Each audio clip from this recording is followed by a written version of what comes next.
Selamat pagi, Shalom Bapak Ibu, puji Tuhan. Pagi ini kita akan kembali bersama-sama merenungkan firman Tuhan. Mari kita akan membahas sebuah tema pada pagi hari ini, akar pahit salah siapa? Mari kita akan membaca di dalam Efesus pasal 4 ayat 31 sampai 32. Demikianlah firman Tuhan. Segala kepahitan, kegeraman, kemarahan, pertikaian, dan fitnah hendaklah dibuang dari antara kamu. Demikian pula segala kejahatan.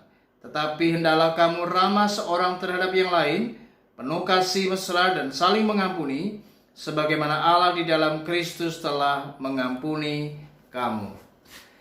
Bapak Ibu, di dalam kehidupan setiap kita tidak akan pernah bisa menghindari apa yang namanya gesekan demi gesekan dengan orang lain. Itu sebabnya setiap kita harus benar-benar waspada dengan perkara-perkara yang seperti ini. Firman Tuhan dengan jelas bagaimana mengajar kita. Amsal pasal 4 ayat 23, supaya kita dengan waspada menjaga hati kita. Artinya ketika kita mengalami gesekan demi gesekan dengan orang lain, maka kita punya tanggung jawab, yaitu kita harus menjaga hati kita dengan penuh kewaspadaan. Karena jikalau kita tidak menjaga hati ini Bapak Ibu, maka yang terjadi, kita akan membawa apa yang namanya kepahitan dalam hidup kita. Kebencian yang tidak terselesaikan akan membawa sebuah luka yang makin dalam, dan itu akan menjadi akar pahit yang akan begitu sangat kuat tertanam dalam setiap hati kita. Itu sebabnya ketika kita mengalami kepahitan, itu sebenarnya bukan kesalahan orang lain. Kita tidak bisa menyalahkan siapapun Bapak Ibu. Entah itu keluarga kita, teman kita, sahabat kita, siapapun juga. Kita tidak bisa menyalahkan orang lain, sebab kesalahan itu ada pada diri kita.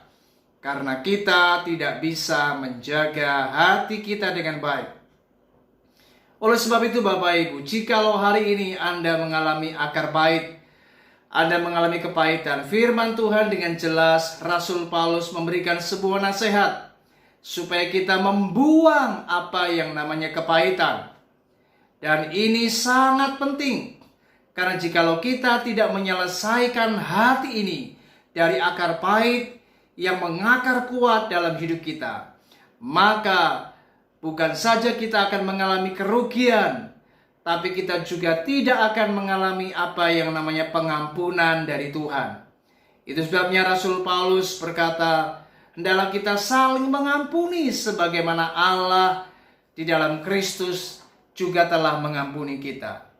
Mari Bapak Ibu, tidak ada solusi yang lain untuk menyelesaikan masalah hati ini. Ketika kita dilukai, ketika kita disakiti, maka solusi yang terbaik adalah memberikan apa yang namanya pengampunan. Ketika kita bisa mengampuni orang-orang yang melukai kita, mengampuni orang-orang yang telah melakukan pelanggaran kepada kita, maka kita tidak akan pernah mengalami apa yang namanya kepahitan.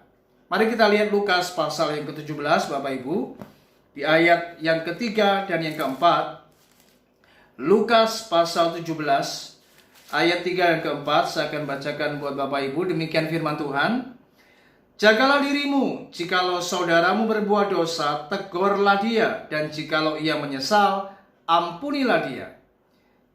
Bahkan jikalau ia berbuat dosa terhadap engkau 7 kali sehari, dan 7 kali ia kembali kepadamu dan berkata, aku menyesal, engkau harus mengampuni dia. Ini sebuah hukum yang jelas-jelas Yesus sampaikan kepada setiap kita. Bagaimana kita harus mengampuni. Ini sebuah kemutlakan Bapak Ibu. kita wajib, kita harus mengampuni orang-orang yang telah melukai kita, orang-orang yang telah melakukan pelanggaran, perbuatan-perbuatan yang salah kepada kita. Bahkan ketika mereka menyesali dosa dan pelanggaran mereka, maka kita wajib mengampuni mereka.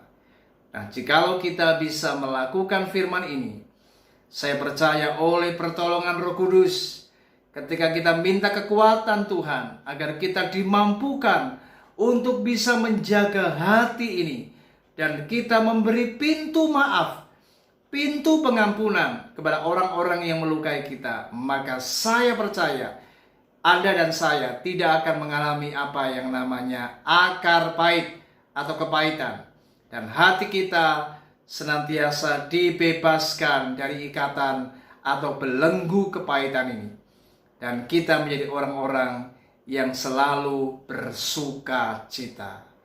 Saudara, mari biarlah renungan ini menolong kita untuk memahami bagaimana sebenarnya dalam kehidupan ini kita tidak bisa menghindari fakta apa yang namanya gesekan demi gesekan.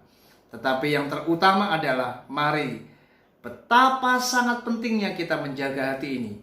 Dan inilah kuncinya bagaimana kita harus mengampuni, dan itulah solusi untuk kita tidak akan mengalami apa yang namanya kepahitan.